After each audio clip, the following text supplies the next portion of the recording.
All right, y'all. What's going on? What's going on? Welcome back to y'all's favorite WMMA podcast, hashtag CB99 Talks. Of course, this is me, Combo Breaker 99, and this is episode 130.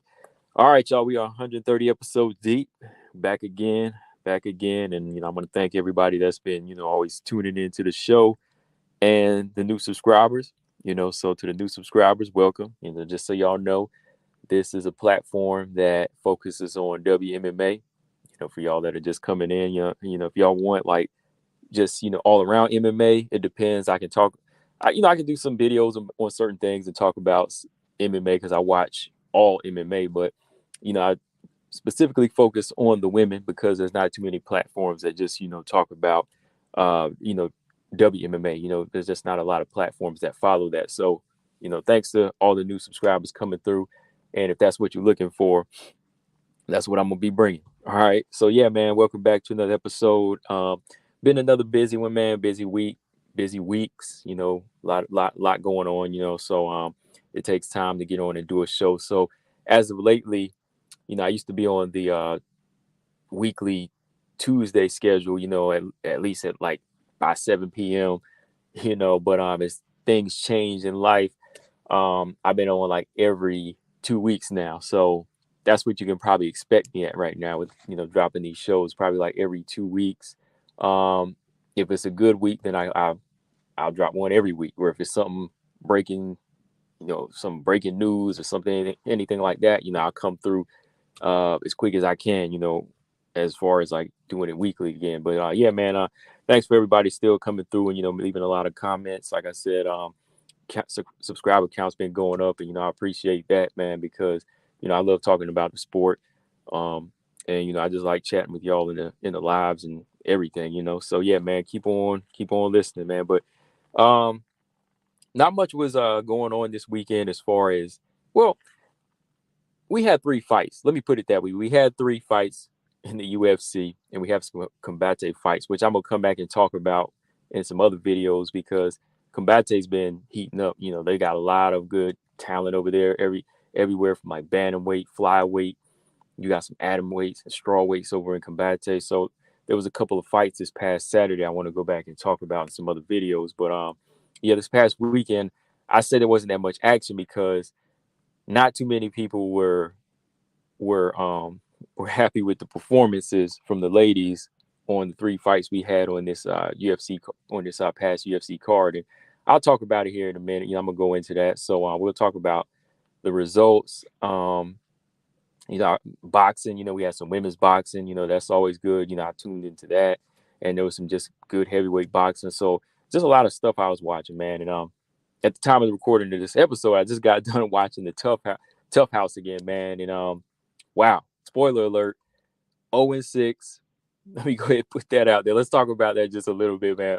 0-6, man. Conor McGregor. Oh man, I don't know where he's leading these prospects right now, but man, they are on the road to defeat, man. This is the 6th fight they lost. I mean, this was Conor's main man. He's been training with this kid since he was like 11 years old, him and his brother, man, Lee Hammond. And still couldn't pull through for the team, man. Came in undefeated, 5-0 against, a 2-time UFC veteran in Kurt Hollabaugh. Now the fight was competitive, or you could actually say that Lee Hammond was on the way to winning the decision. I mean, the guy was good on the ground, but that first round, I think he expended a lot of energy, man, because at the end of the round, he was doing such a good job of, just handling Kurt, and Kurt's like a handful on the ground because he's still so dangerous off his back that by the end of the round, you can see like Kurt just kind of, well, not Kurt, but Kurt walked off, but like Lee just kind of laid there. I thought he was like, did he eat a punch, or did he pull something? Because he was still like laying there when the bell rung, and I was like, oh man, this dude's already exhausted. So going into the second round, again, Lee had a great start. He was controlling the ground, got the fight to the ground, but I like that. I like that transition from Kurt. When I believe his leg got caught in like a position. I thought that Lee was going to try to go for like a knee bar, but the way he was able to maneuver and just lock in that guillotine and pull his leg free from Lee Hammond's hold and just squeeze, man. Like I thought Lee Hammond was going to like make some type of quick sudden move and just get out of there. But man, next thing you know, he's tapping and Conor's on his knees, and I'm laughing. I mean, I'm not laughing at the fact that it's the fighter lost. Respect to the fighter. I'm just laughing because like Conor, he's just like so arrogant sometimes. He's pushing Chandler, he's talking all this junk, but his energy, some to me, is just not transitioning into the fighters or something. It's just like sometimes when you watch these fights, you can really see like who's a good trainer and who's really sincere and where it's coming from the heart. Like with Chandler, like Julieta Pena, Misha Tate, somebody like those fighters. But Conor, sometimes he just seems like he's there for show. I mean, he's been working with this kid, and I mean he's undefeated, but still like I just don't know if he was like really really into the kid's fight, as far as leading up to it, into his training, because he didn't even show up at the weigh-ins. You know what I mean? Like he wasn't even there for that, like that support, and just the face off between the two, like Holloway and Hammond at the weigh-in kind of looked weird. He didn't look shook or anything. He just kind of didn't look like he had that dead serious game face when he was staring back at Kirk, man. But yeah, shout out to the old heads, man. These past UFC veterans, they ain't playing, man. They want this. They really want it back, man. I mean, if the proof is in the pudding, man, this is 6-0 for Michael Chandler. So yeah, shout out to Chandler, man. He's doing his thing, man. But yeah, man. So a lot's been going on, like I said, in the combat sports world. Been talking about a lot of different fights going on, a lot of situations going on at flyweight, strawweight. Oh yeah, boxing. For Sean Cruz DAZN versus Savannah Marshall, for y'all women boxing fans. The fight was entertaining. I did a post-fight video on my other channel, All Boxing Everything. But as y'all know, Savannah Marshall, she captured the undisputed super middleweight title for Sean Cruz. And I did pick Savannah Marshall in this one. I just felt like she was the better boxer, better puncher. But there were some competitive moments there. I felt like Savannah Marshall didn't fight the tall, rangy fight that I'm used to seeing her in, until like the second half of the fight. That's where she started really clubbing and just like landing some hard concussive shots for Sean Cruz. For Sean Cruz, she's got a good chin. She's very durable, but she was eating a lot of punches in there. I just think she was taking the wrong approach, with the mauling and not enough like hooks and inside fighting. She was spending too much time holding and just exerting a lot of energy. So Savannah Marshall, like I said, being a better boxer, she was able to capitalize and just take full advantage of those moments and put her own weight on her, come back with combinations, boom, boom, boom, and just kind of cruise her way to a decision. Well, I won't say cruise her way because she still had to fight. She still had to fight because for Sean Cruz was still making it kind of ugly for her in there, man. But yeah, I guess from here, Savannah Marshall, she might do a Clarissa Shields rematch. We'll see. I think Savannah Marshall versus Clarissa Shields at 168. I think it would still go the same way. I believe Shields is still that just all around better fighter than Savannah Marshall. And I really truly believe she's in her head, man. But we'll see if that happens. I'm sure they want to make some money with Savannah. Savannah's probably going to want to, take a few more fights just to hold on to that belt, that championship a little bit longer. So we'll see, man. But yeah, boxing was good. Like I said, the Combate I'll come back and talk about, but going to the UFC card. All right, y'all. So I know a lot of people, they weren't happy with these 3 WMMA fights this past weekend, but hey, man, at least it was something. We won't always get some action, but it's like I said the previous week, man. Amanda Ebos and Macy Barber, they kind of spoiled us. They kind of set that bar again. These two contenders, they set the bar for us. They let us, they let the women know, and they let us know that they're ready to represent. And this is how you put it all on the line to really show what you want. I mean, hey, we got the skills, but we come in to show you the will. And, whenever it gets dirty and bloody in there, this is what we're going to do. And I believe this past weekend, you didn't really see that element in these 3 fights. Not saying that these girls are like bad or like they're scared or anything like that, but sometimes, like I said, to get that victory, you got to step over that line. You got to step over those boundaries and start showing some level of disrespect to your opponent. You know what I mean? Let's go ahead and talk about some of the fights now. Let's start with Ivana Petrovic versus Luana Carolina. All right. First off, I gotta say this, like I always say, welcome to the UFC, Ivana Petrovic. All right. I know I picked Ivana in this one, but it was just kind of like one of the ones where I just closed my eyes and, just put my finger on the fighter. And then it was like, okay, I'm going with her. I had to pick her, just because I said, okay, I'm gonna go with the hungry fighter.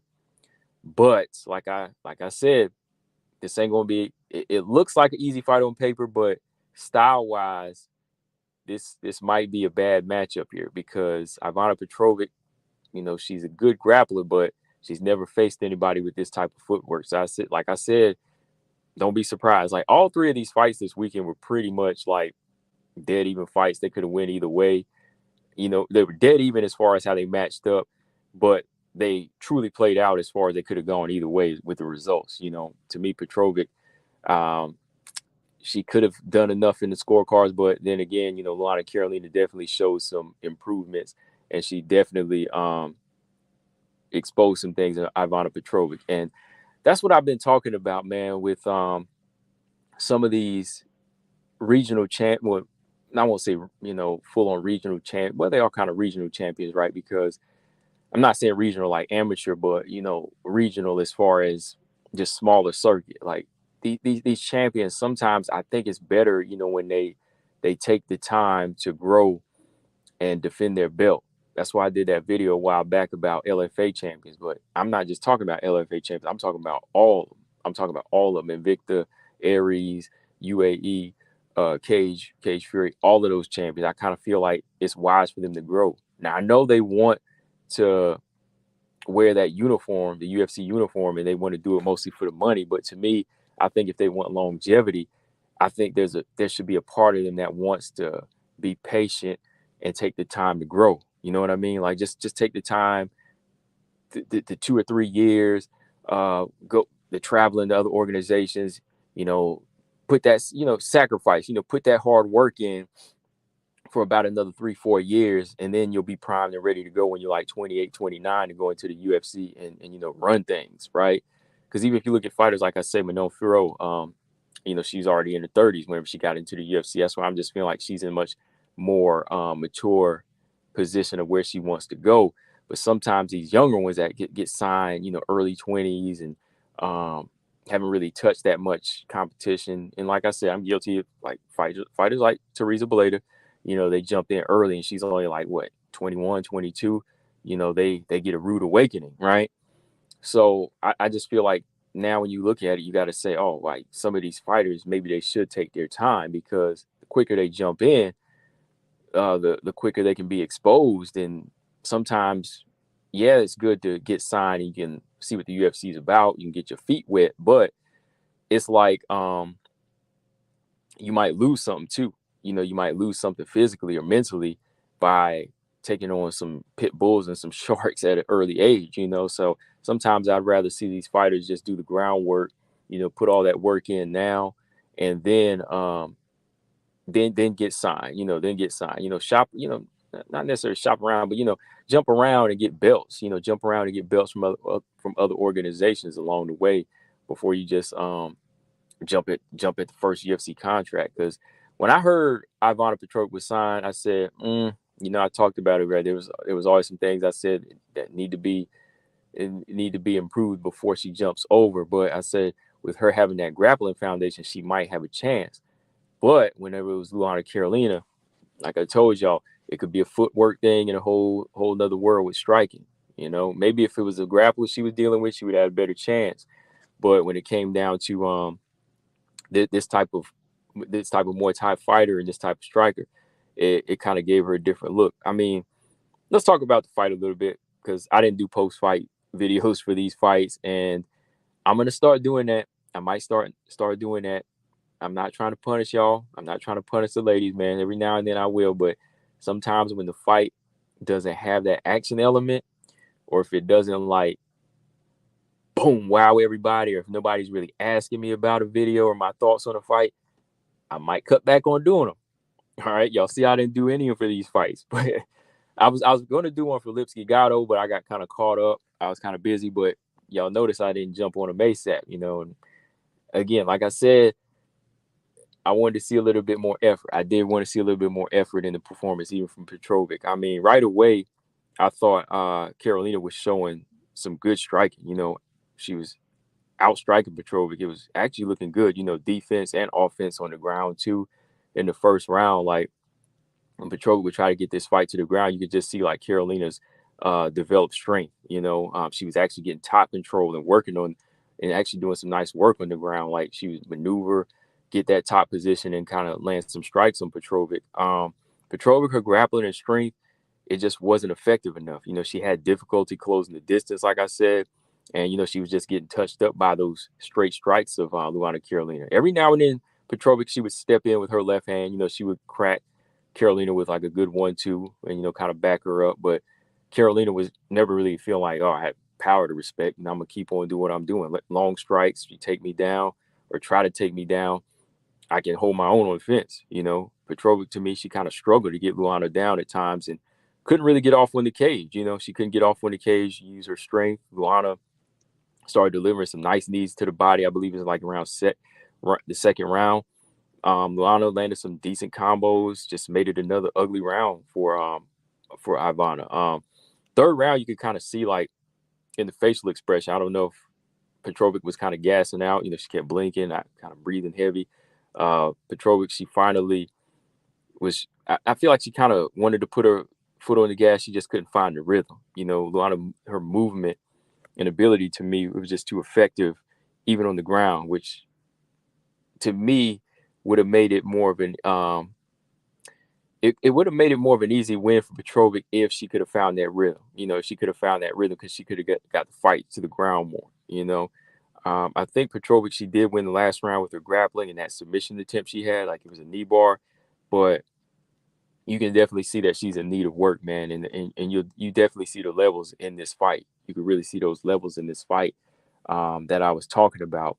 But that's just what it is, man. Sometimes, you can take your lowest ranked fighter on the UFC tier, and we could talk about them and say, oh, they're near the chopping block, this and that.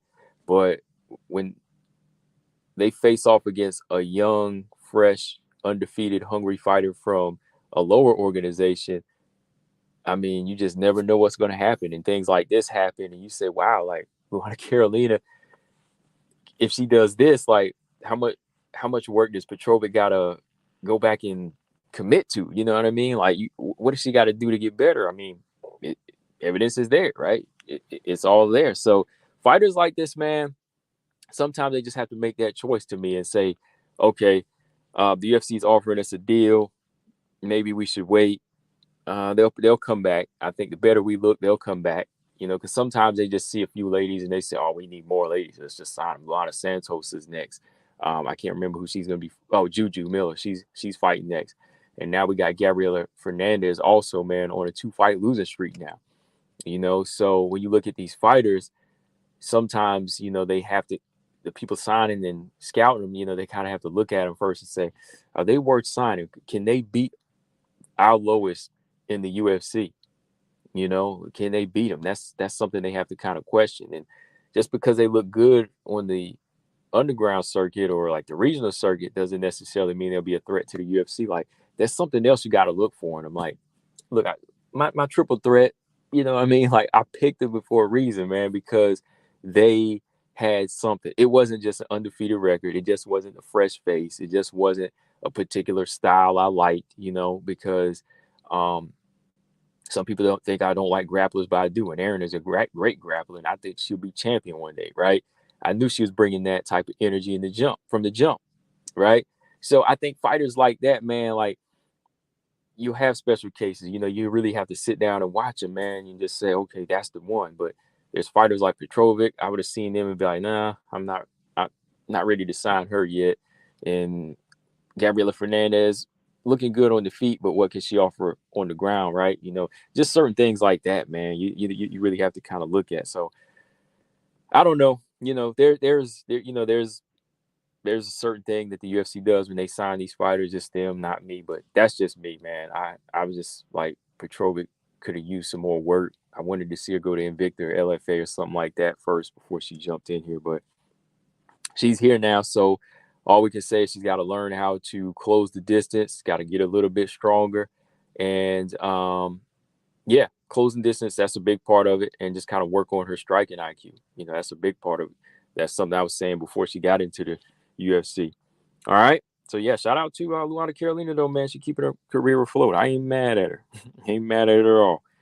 All right. So let's jump to the next fight. Yana Santos versus Kel Rosa. Here goes another one, man. Like Kel Rosa, I'm more of a fan of Kel Rosa's style, but I wasn't sure about picking her, because she's kind of disappointed me in last couple fights, coming up short. And I'm just saying, as a fan, I was like, oh man, come on, let me see some adjustments from Kel Rosa.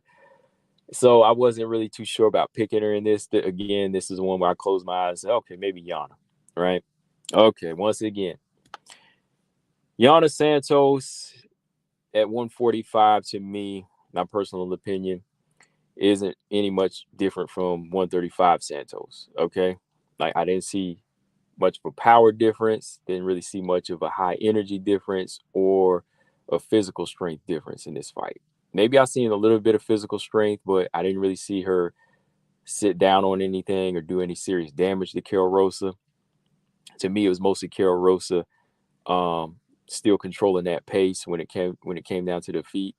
Yana didn't really seem like she wanted to engage and get, nobody wants to get hit, but like take a chance, like we say with Macy Barber and them, like, how they set the bar, like Macy Barber will step in and get hit a few times. You'll see that from fighters like that. I didn't really see that from Yana. Yana was doing a lot of movement in this fight, but to me, all right, let me compare it to like Caitlin King. Caitlin King is a mover. She's a mover and a striker. She doesn't mind getting hit though. Like Caitlin, that's her MO. She's a quick, little, awkward type of high volume boxer. I won't say little, she's big, but Caitlin Kagan can move. She'll step in, boom, boom, boom with some combinations and move. That's her style. But even then, she'll kind of stand her ground at times. But to me, in this type of fight, Yana was always on the move, like she was kind of weary of the power. She kept thinking of Kel Rosa's power. And like I said, I don't think looking back at the fight, I really don't think Yana seemed to have an advantage in power at all or physical strength. She used a clinch game in the first round, not much on the striking from a distance, just a few strikes here and there. I did give her the first round. Second, it was just a lot of holding and clinching, but not much damage being dished out. It wasn't until Rosa kind of turned it up in like the second part of the second round, started putting a lot of pressure on. She started landing the harder strikes, when she found that range, hard kicks, going to the body a little bit, her right hand. Third round, I thought Kel Rosa did a much more, well, she was much more committed. I won't say she did a lot, but she was much more committed to landing more and went after it using her head control, straight right hands. Yana still doing a lot of movement, but nothing to really stun or confuse Rosa. Kel Rosa was putting those front kicks to the gut too. That was a good work. And then she just topped it off with the takedown too. So here I'm thinking Yana's going to do the takedowns and, try to drown Kel Rosa, but she couldn't even do that in this fight, So yeah, man, nothing really overly entertaining. Both fighters didn't really like go after it. Nobody really was able to even come near closing the show because they fought more. Yana fought more of a safer fight in this one, And like I said, I was thinking at 145 we would see some bombs. Somebody was gonna throw some bombs, but we didn't really get that. So, in my opinion, not really the best showing for 145. Not making a great case for keeping the fight, keeping the division with this type of fight. So hopefully next weekend with Norma Dumont and Chelsea Chandler, we will get a good showing of a featherweight fight to make Dana say, I want to keep the featherweight division. All right. So this one wasn't that fight. From here, I guess, they can stick around 145 if that's better for them. Hopefully, Rosa, she's going to step it up a little bit more, put more pressure on, and she can become more of a well-rounded fighter. Yana, she just got to let it go from here, man. She's got to let her hands go and be more aggressive in these type of fights. All right. All right. So let's move on, y'all. Talked about that fight enough. Let's talk about this one. Oh, man. It was just a terrible night with picks. Like I said, I was just kind of going out on a limb with some of these picks, but this one here I was more committed to because I am a Melissa Gatto fan, but I like Ariane Lipski as well. But Melissa Gatto has been out for a year. Not making excuses, but she has been, right. So got to get a little bit of the rust off and kind of get back to where she needs to be. But shout out to both of these ladies. Shout out to Gatto for taking on a tough fighter like Lipski. Ariane Lipski slowly improving, and you are seeing the improvements, takedown defense, confidence in her striking, even has a surprise little with her ground game a little bit. So Ariane Lipski, the more and more she steps it up and gets stronger in there, you'll start seeing her get more confident with the power and start trying to close the show, I believe. But in this one too, neither fighter really was on the verge of closing the show. Gatto couldn't get Lipski down to, get a submission attempt. Lipski never really got into that mode because Gatto was using a lot of good movement, using her jab and outlanding her at times, So when it came down to it, this fight here was a split decision for Lipski. I think Lipski didn't feel like it was that close, but it really was, because in my book, I could have gave this to Gatto. I thought Gatto did enough to win the first 2 rounds, but I see what the judges were looking at with some of the effectiveness in the second round. But I would have given it to Gatto. I thought Gatto had it because even the commentators were one of them. He said that he thought that the first 2 rounds went to Gatto when Lipski had to close the show. But yeah, neither one of them really got that close to finish it in that fashion. Like, I believe Lipski did land some bombs and kind of stun Gatto like once or twice, but she was never able to follow up. And Gatto, like I said, she couldn't really get close enough because she ate that power. And when she did try to pull Lipski down, she couldn't, So yeah, it was just one of them ones like nobody could really step over that boundary and close that show, man. I mean, right away, Lipski applied a lot of pressure, making Gatto have to look and wait for those openings. She was using a lot of feints trying to find. Gatto was using a lot of feints trying to find that opening, stepping out of range. Halfway in the round, this is where Gatto started to connect more. She started letting her jab go. It was a good jab too. She letting the jab go, landed some good right hands. Saw that push kick in this round. She kind of abandoned it later in the fight, but the push kick was there. She would throw that out, throw out the jab. Gatto tried to go in for a takedown when she started building the lead with the striking. Lipski stopped it. Good takedown defense. She put that knee up to the gut, landed the left hand, so I'm like, uh-oh, and landed the right hand. And I'm like, uh-oh, okay, it's still there. Okay, she's not abandoning it yet. She's not trying to abandon the takedown defense. She's sticking to her game. First round, I gave to Gatto. Second round, like I said, Gatto started off with more activity, push kicks, leg kicks. But Lipski still using that takedown defense, putting a lot of pressure on the land knees in her right hand. When she gets that clinch on you, she'll land those shots and then she'll step back. Gatto, to me, she had opportunities to clinch, but Lipski was stopping takedowns, man. Like, she was getting those opportunities, but she just kept stopping them. So finally, Lipski, like, whenever Gatto did clinch up on her, instead of, just full on like landing knees, she surprised her with this big takedown. She got that hip throw, she got that hip throw on Gatto. And I'm like, oh, wow. But Gatto bounced back up. But that was nice to see from Lipski. Lipski's got some improvement. So to me, I thought it was a close round. I thought Gatto took control with the fence, and she landed more in the beginning. The hip throw might have wowed the judges, but I don't think it was enough. Lipski got off some good knees, 2 in the clinch, but I thought Gatto was outlanding her. And then there was like a good 1, 2, 3, like a head kick from Lipski that, the judges probably racked it up and just said, I'm going to give it to her because these look better, So, yeah, another close round, but it's on them to, get dominant, right? Last round, I thought Lipski won this one. I thought she closed in as Gatto was starting to slow down, landed some nice right-left combinations. There's a good one that kind of rocked Gatto. So Gatto was forced to clinch up and try to pull her down again, but Lipski's takedown defense still on point. Lipski just outlanded Gatto this round. She was kind of falling short, I believe, when she felt that power.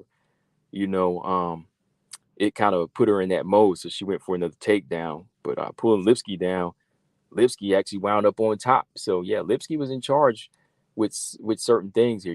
As far as her takedown defense, she was on it. She was making sure that her position was always good, her balance was on point, so she'd wind up on top or she'd get surprise takedown.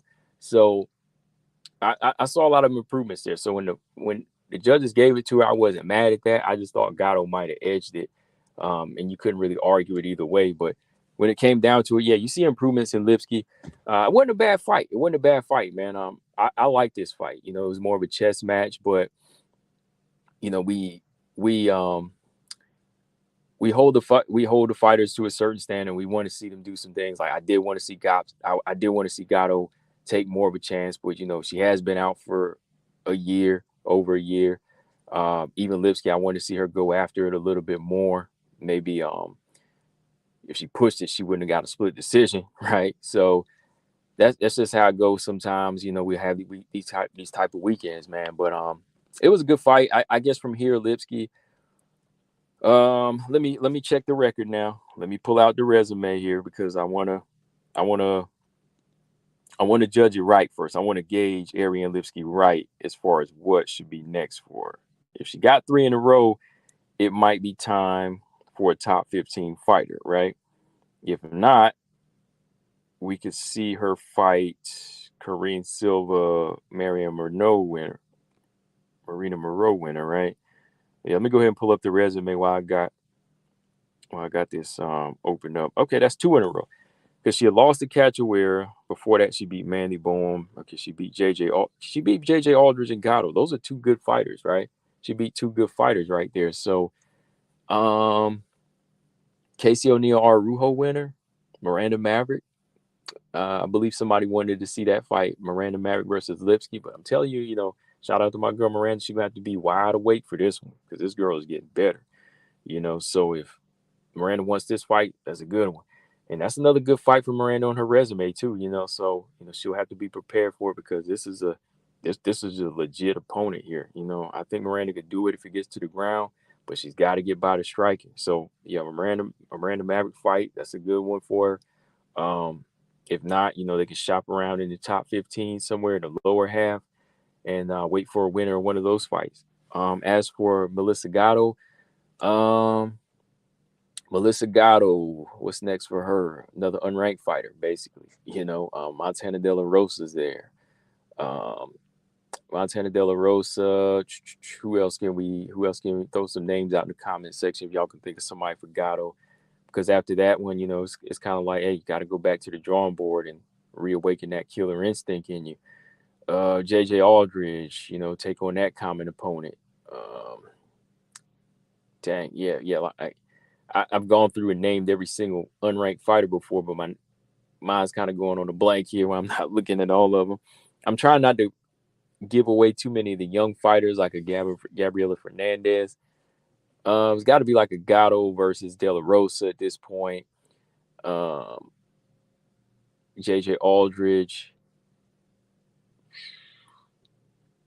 Luana Carolina, since she just won her fight. Any of those names round out there like that. But yeah, she's gonna have to fight another unranked fighter before she tries to step it up because that's not a top 15 performance yet. All right. So yeah, man, that was the weekend though. Like I said, you learned something from all the fights and gives us something to talk about, whether you like them or not. But I can't say it was like a terrible weekend for WMA. They weren't bad fights like that. Lipski Gatto. I watched the fight again. It wasn't that bad. So just one of those weekends when we always won't get those bloody type of fights we want, right? All right. So yeah, moving on real quick though. Shout out to my man BJ. He had talked about this in a live last night from the time I'm recording this. And yeah, Julia Stoyarenko had posted this picture up because as y'all know, she has a fight coming up July 22nd against Molly McCann. That's right, Molly McCann. And Molly McCann ain't moving up. Julia Stoyarenko's moving down. For y'all that don't know, y'all know Julia Stoyarenko been fighting at like 145, 135. She's moving down to 125. For y'all that don't know, but yeah, this is a picture I saw of Stoyarenko on her IG, and it looks like she is in that process, man. Because we are almost here, a few weeks away from fight week. And she's going through the process, man. First, when this fight was announced and they named her as the opponent, I was like, did they just throw this out here? Is she really going to make the effort to go down to 125? I couldn't believe that, man. Like, when I first saw the poster and I was like, this is Molly McCann's next opponent, I was like, are they serious? Was this a misprint? They're really going to have her come in here and shed this weight? So I was like, all right, I'm going to give it a few weeks.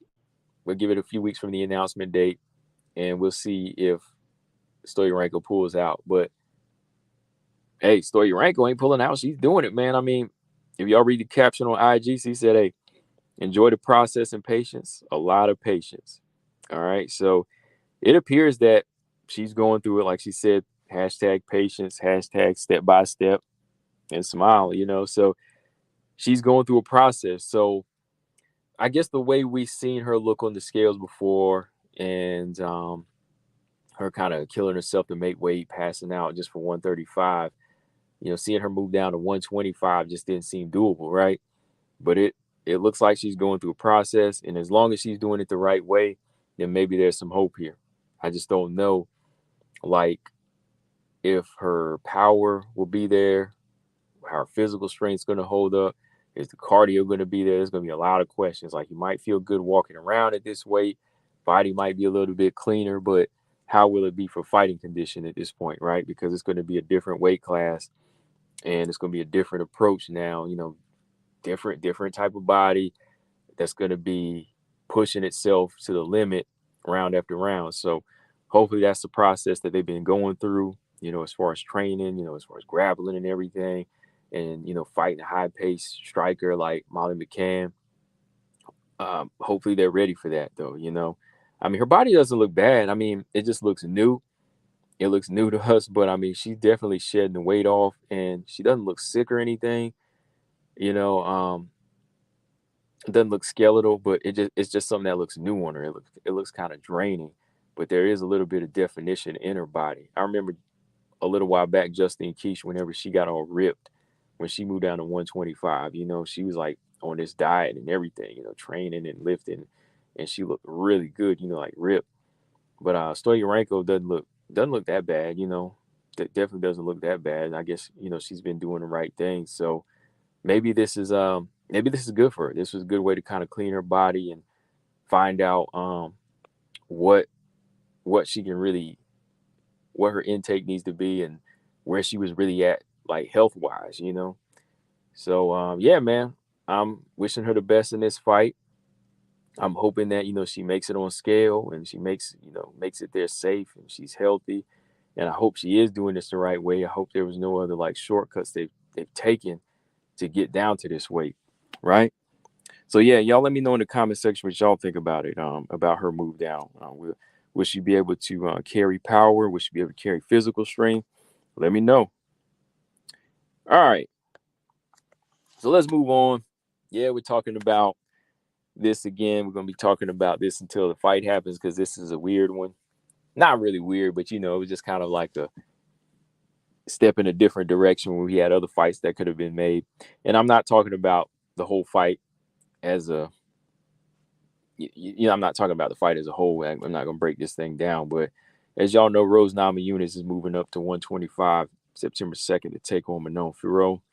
And everybody's kind of like, wow, why?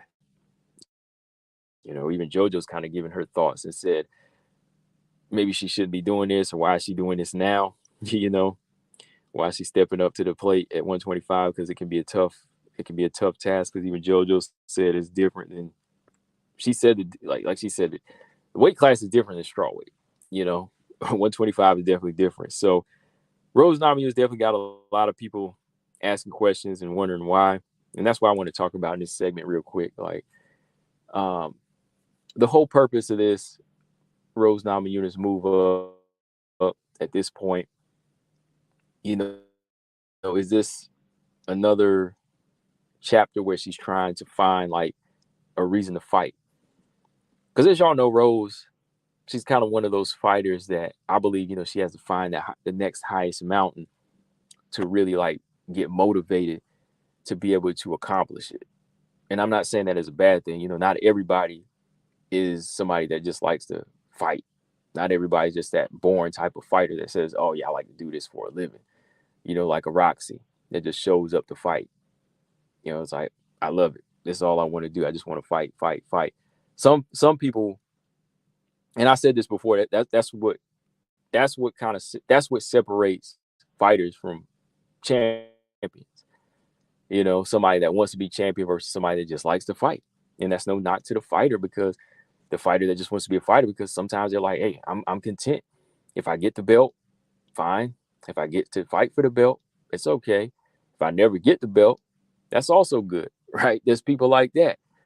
But there's specific fighters that you see are highly competitive, and they need to be motivated, and they need to return for a specific reason. And I kind of think Rose Namajunas is like that. That's why I was asking myself, and I ask y'all, like, do you think this will be do you think this will be another like milestone in her career, another like big chapter where she will rise to that occasion? Like, is that what this is all about? Is that why she's doing this? And in my opinion, I think it is. I think that it is one of those chapters where, she's trying to find the next highest mountain, because like I said, even though she wasn't like a long reigning defending champion at strawweight, she always fought the best at strawweight. She rose to the occasion to fight the best fighters there, and always put on a good. I had to hold my tongue because for the most part, she always put on a good performance, because I had to stop myself when I thought of the rematch of Carla. But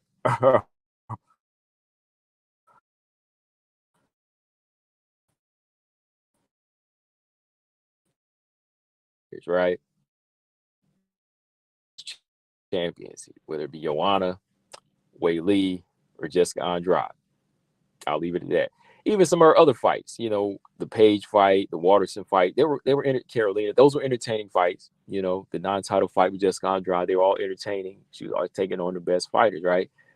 And each time, like whether it was on the path to the belt, she was hungry. She would get it, lose it, then she would regain that fire again, come back, win it, lose it.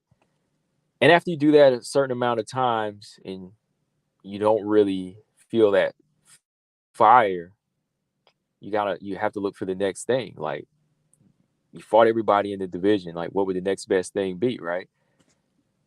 Flyweight.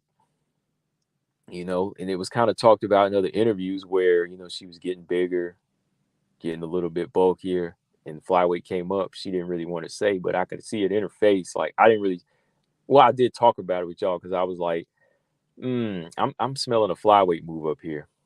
I'm smelling a flyweight move up, especially after Valentina lost the belt. I was like, I smell a flyweight move up, because she was doing the grappling, she was doing the wrestling. And like I said, when I would see her on Instagram, arms getting jacked, she's getting a little bit bigger from all the farming she'd be doing on the regular. This might be something she'll want to do, because in the meantime, strawweight could always use her, right? Strawweight could always use her. Dana will definitely give her a fight if she wanted to fight Lemos, Marina, Jan. All of these girls at a rubber match with Jessica Andrade, there was always opportunities for her to fight. But every time they talked to her, it was like, oh yeah, we're thinking about it, but we'll push it back. We'll discuss it later. We'll discuss my comeback in the spring or something like that. That's what she said in the last interview. It was like, we'll announce the announcement down the line. Next thing you know, she's grappling. Next thing you know, she's ADCC tournament. Then she's over here with a new wrestling coach. Just all of these different things just felt like she's trying to get motivated again, and she's rebuilding for something bigger. So lo and behold, flyweight, right? So like I said, it wasn't really that big of a shocker. You know, it was like she was putting in the work behind the scenes and flyweight, right? So yeah, I think that this is one of those moments where for her to come back, it had to be for something different now. It had to be for something different because she's already been there and done that at strawweight, and it tends to be the same thing. And she's gone on record to say this. You know, she's like a perfectionist. You know, she's like an artist. You know, she plays the piano and things like that, where you try to get the perfect notes. And you know, as artists, sometimes you don't like to paint the same thing over and over. You like to experiment and do different things. You know, as a writer, for me, I like to write different things. You know, I like to switch it up, and I don't like to do the same thing over and over. You know, sometimes you like to expand, you know, and I think for her, flyweight is that, you know, it's still a form of fighting, but it's going to be a different animal now because she's dealing with bigger fighters, right? She's dealing with bigger, stronger fighters. So now the approach to training is different, and it kind of awakens a new fire in her. You know, it makes her say, oh man, like I can re-fall in love with fighting again, you know, because I don't do the same things I do at strawweight. I'm gonna have to go through a new process of putting on more muscle, wrestling more, focusing on grappling tournaments, just doing different things, you know, even kind of working on my power now, you know, just working on different styles and training with bigger fighters, you know, it's just something that can reawaken her, you know, it can't be the same thing anymore. So that's what a champion does. You know, some champions are just not the same. You know, champions are special people, artists are special people. And her being the combination of an artist and a champion, this is how it's going to be for her. You know, she'll come back when she feels like it, and she'll come back whenever she feels like it's worth something, right? So that's why I think she's moving up, because she thinks this is going to be that type of moment. And it is for, you know, I think it's going to be like a motivate, you know, a new motivation and a new chapter by going for something bigger. You know, now I'm going to take my crack at flyweight. I'm going to fight the best flyweight they got as a contender, set myself up for the Grasso Shevchenko winner, right? She wants to slide right in there. So, yeah, I think that this is that kind of moment for her. Can she do it? That's another story, you know, because when she gets in there and feels maybe the power or the strength of the flyweight for the first time, it could kind of shut everything down from there and just tell her that, oh, you know, maybe this ain't for me. And she might get beat, you know what I mean? Like getting hit for the first time, it could by a big flyweight like this or getting clinched up could put her in a different mind frame. But like I said, if she's looking for something bigger, like her mind usually wakes up for, uh, it could put her in a different place and she'll be ready to go. Like when she defended her belt, when she beat Joanna, and then when she defended against Joanna, she fought through the fire in those fights. You know, she was tough, took some big shots. Um, Wei Lee, you know, beating Wei Lee, then defending against Wei Lee, then fighting Andrade, you know, so she's fought some tough fighters in there. She's had to rise to the occasion before. So I think that, yeah, she'll be in a mind frame where she wants to prove something. So it won't be an easy fight here. You know, I lean towards Minone in this one, but it should make it a good fight going by the process of a Rose Namajunas, like a mental process of Rose. You know, for Rose to get up for a fight, you know, it's got to be something groundbreaking for, and it's got to lead towards something. And when you think about it, this is groundbreaking. So this could be dangerous Rose. I'm gonna tell y'all now because she's already a two-time strawweight champion. What would it be like to be the first woman to become a three-time champion? Well, Nunes already done that, right? Nunes already been three-time champion. She won the bantamweight belt, then she won the featherweight belt, double champ. She lose the bantamweight belt, she wins it again, so she was a three-time champion. Okay, three-time champion and two division world champions. So yeah, Nunes has already done that. So Rose won't be doing anything too groundbreaking. So she'll be a two-time strawweight champion and possible flyweight champion if she can get there. So that's something to shoot for. That's something to shoot for Rose. So yeah, she's looking at something new. So I think that kind of brings the danger out in her. But we'll see. We'll see if that's what the case is for her to come back as a fighter and be mentally stronger. Maybe she's trying to see if it is, but if it isn't, she could lose, and then she might decide to retire, call it a day at that point, because I don't think strawweight really offers her anything. And I think when she does, like I said, I'm just kind of going out on a limb. I think when she moves up this time, I mean, for the first time, I think this is where she might end her career, possibly win or lose. She wants to take this chance, but going back to strawweight, to me, there's really nothing else to prove. I'd love to see a rubber match with Andrade, but Andrade ain't really the same anymore. So it's gonna be interesting. It's gonna be interesting, man, just to see if Rose can like get up for this, this new challenge. Every time she's rose to the occasion, it was kind of like something new, something that fueled her up. You know what I mean? Defending the belt, it's kind of like hard for her to get up for like consistently. But some fighters, you just have to kind of find that momentum. You got to find something to give them that momentum. So we'll see, y'all. But let me know in the comment section what y'all think. That's kind of what I wanted to talk about in this segment. Really, just like, is this going to be enough motivation, enough fuel for her to rise to the occasion? Like, let me know in the comment section what y'all think, and can she do it? But I think that's what it is. She's looking for a new kick in the fight world that can bring out that competitiveness in her. All right. So moving on, y'all, for this episode, I was actually going to try to shoot for 45 minutes, and look at that. I've already been talking for 52 minutes, man. Look at that. Well, that's how I usually do, right? But yeah, man, I want to talk real quick about them Silva girls. That's what I'm gonna call this segment, them Silva girls. I'm gonna chop this one out and call it them Silva girls for real. Shout out to my man BJ. He actually did a live by the time I put this out, which would be tonight, because like late night, early morning, late night, early morning. Okay. He did a live last night, and I jumped on his show. I jumped on his show and talked a little bit, and he asked me the question about the Silva girls here. As y'all know, Natalia Silva's in my triple threat. She's the only one that's been in there now in this new triple threat. She's got a fight coming up with Andrea Lee, and she's looking bad. She's looking dangerous. And y'all know I got my eye on this girl because she's looking like the one to add to that next crop. That's going to be a challenge for the flyweight belt, right? She's a bad girl on the feet. She's got athleticism, speed, physical strength, got a bit of a ground game as well. Got a little pizzazz to her style, fun to watch. She's like a Joanna with a little bit more pop to her shots, quick, all of that, right? Fun to watch all around.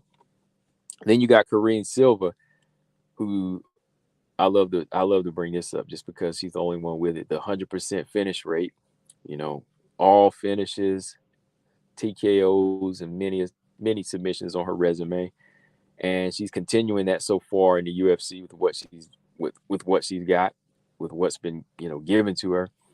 And I want to see another fight with her. She's got a fight coming up against Marina Monroe. They're both on the same card. Them Silva girls are on the same card. The card with Weili and Lemos. So it's like, wow, this is going to be a bang-up card right here. But yeah, Karine Silva's on there, and she's about to try to show up and show out against Marina Monroe in a rematch of their fight from 9 years ago. Karine Silva's definitely looking like something. But the question BJ asked me in his on his show yesterday was, who's the more dangerous fighter? Or, yeah, who's the more dangerous fighter? Because he feels like, in his opinion, Natalia Silva looks like the more dangerous fighter out of the Silva girls.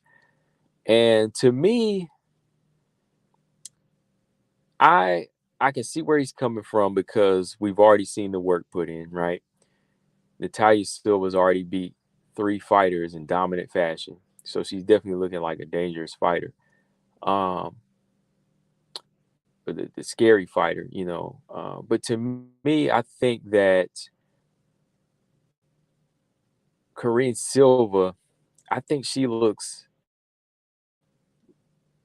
can be dangerous too, but I can see where he's coming from. Like, this is what I had said too on the show.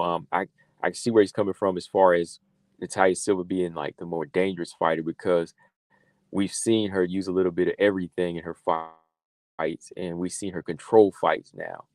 Teresa Bleda, she stopped. Leonardo, she stopped. She dominated Jasmine Jazzy Vicious on the feet, and now she's fighting Andrea Lee, right? So she's looking the part of like a dangerous fighter, especially even for a girl like Andrea Lee, So, yeah, I can see where he's coming from as far as her being a dangerous fighter. But to me, I think Karine Silva, she has an element of danger too, because she's finishing all of her fighters. And I think fighters with that mindset, that's all they know. I mean, that can be a gift and a curse.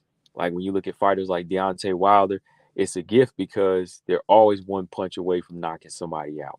They have that great equalizer, right? They have that about them. Macy Barber has that equalizer where she can always put that one shot on your chin and change the whole course of a fight, right?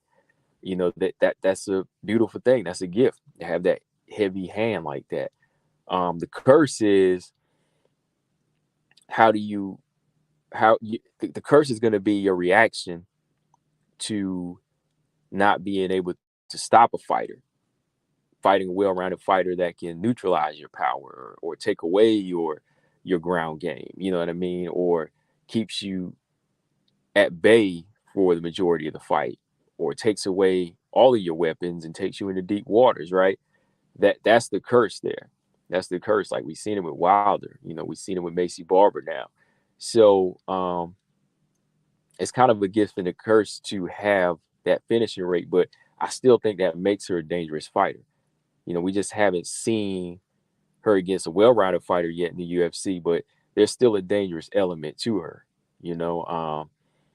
I think she's just, like I said, more of a stalker about it. She she likes to kind of stalk her opponents and kind of settle in, and she'll kind of adjust to whatever the situation is and look for that opportunity to finish you. Like I said, it's not always going to come, but that's what makes it look dangerous on this end for right now, right? I definitely give Natalia Silva the edge when it comes to being dangerous, because we've seen like her footwork, we've seen her handle fighters in the clinch for now, and we've seen her on the ground too. So she does look like the more dangerous fighter because, like I talked about in another video or episode, she's very fluid. She's very fluid on the feet and confident. She's not really tense. Like, and she commits. She commits to the ground, and she commits to touching you and hitting you hard, right? In some of Karine Silva's fights so far, we've seen her just kind of like I said, go through the motions and look for moments. She's been outstruck here and there, finding range with her shots, but not really landing anything big. But it's when she gets you to the ground that's just so dangerous, right? So I think it just comes down to everybody's element. Like, Natalia Silva is on the feet. That's what makes her dangerous. But Karine Silva is on the ground.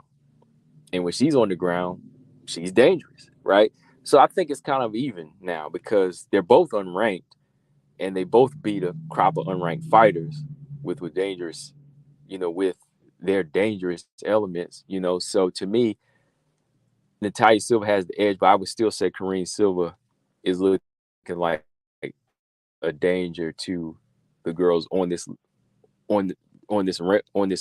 tier right now too, unranked and 10 and below.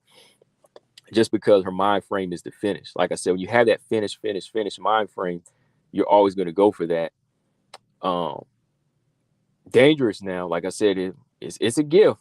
It's a gift because you have the equalizer, and whatever it is you do, you can go in and get it done. But the curse is not being able to make adjustments and fight the distance. If you not having a plan B is basically what I'm saying. Not having a plan B is the curse sometimes. You start to really feel yourself. The curse is being too full of yourself to make adjustments, and the curse is uh, being too comfortable whenever you start to fall into that that belief that all your fights are going to end in the finish or they're not going the distance, right? So yeah, right now I think she looks dangerous for where she's at. But I think, when she takes on a well-rounded fighter like Marina Moreau, if she can right that wrong and she does it by finish, because y'all know Marina Moreau's never been finished now. Marina Moreau's never been finished. And if Kareem Silva can finish Marina Moreau, then yeah, I think we would definitely have to put her on the same level as Natalia Silva as a dangerous fighter. And she'll be part of my new triple threat. All right. Get her 3 wins in a row. And if she stops Marina Moreau or she dominates Marina Moreau, she'll be number 2 in the new triple threat. All right. But yeah, right now, they both got some good fights. They are coming up on UFC 292, right? Let me double check while I got y'all here. Hold on. Let's see. UFC 292. Yeah. The Sterling O'Malley card. We got both Silvas taking on Andrea Lee and Marina Moreau. And of course, we got Whaley and Lemos on this card. And those are only 3 WMMA fights on there, but that's enough. That's enough right there. Those are the bang up fights we want to see. Yeah, Andrea Lee versus Natalia Silva, Marina Moreau versus Kareem Silva, Whaley versus Lemos. Yeah, that's it. Yeah, so yeah, man, the Silva girls, they here. Natalia is definitely a bad girl, but Kareem Silva, she's coming in hot. She's coming in hot. Let me see. Who did she beat again? Poliana Bateo and Priscilla Cachoeira had to pull out of that last fight, right? So who was it she finished? Hold on. Ketlin Souza. Yeah, the other UFC debuter. Yeah, just got her knee popped by Kareem Silva. So yes, she's dangerous, yo. BJ, I might have to put her on that same level because yeah, she got a Darce choke on Paulina Bateo. Then she popped Ketlin Souza's knee badly with that knee bar in the first round. So this girl is dangerous, man. She's definitely got a danger level, man. Let me scratch that. Their danger level is about the same, man, because her danger is on the ground. Silva's is on Natalia's is on the feet and Kareem's is on the ground, man. So they both are bringing that danger level. So yeah, I'll have to say their danger level is about the same. It is about the same. Them Silva girls are gonna be some bad mothers in the top 15 if they keep this going and they get their victories for UFC 292. All right.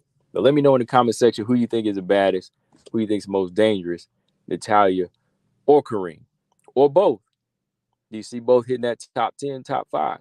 Let me know in the comment section. So yeah, man, that's all I got on this one, guys. I just wanted to come through and drop an episode because it felt like it's been a while, and I had a few things to talk about here in this one.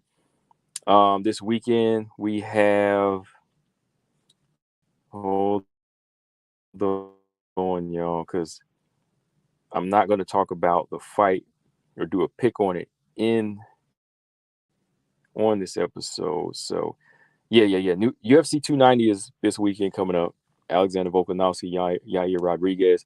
Actually, man, like there's only one WMMA fight on this card, but I'm cool with that because all the men fights on here are fights I want to see, man. This is a hot card, man. The main event, Volkanovski, Rodriguez. You got Marino, Pantoja, however you pronounce his name. You got Robert Whitaker versus Duplessis. And then you got Dan Hooker coming back against Jalen Turner. And, of course, Bo Nickel up here fighting Woodburn.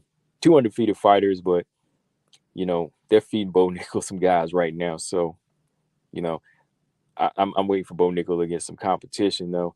But, yeah, man, Yasmin Jauregui and Denise Gomes. That's on the prelims. So be on the lookout for that fight this coming Saturday. And be on the lookout for a video. We'll talk about the fight in the video because Yasmin Jauregui versus Denise Gomes spells violence. Okay? So, yeah, we're going to talk about that fight in the video coming up this week. Also, be on the lookout for a couple videos on some combate fights, that I was checking out this past weekend. Give y'all my thoughts on those for y'all WMMA fans. Again, shout out to the new subscribers. And for y'all that are listening that ain't subscribed, hit the subscribe button. Go ahead, man. I appreciate that. And tune into this show on this channel, as always. And yeah, shout out to everybody in the chat. If there's anything y'all want me to talk about in the next one or the video, just hit me up and let me know, man. You know, Kareem's spirit works. He hit me up and wanted me to talk about the Ronda Rousey situation. I did that for him, even though not much was going to become of that Ronda Rousey talk. So yeah, I'm out, y'all. But yeah, catch me later on this week for a couple more videos and subscribe. Combo Breaker 99. I'm out. Peace.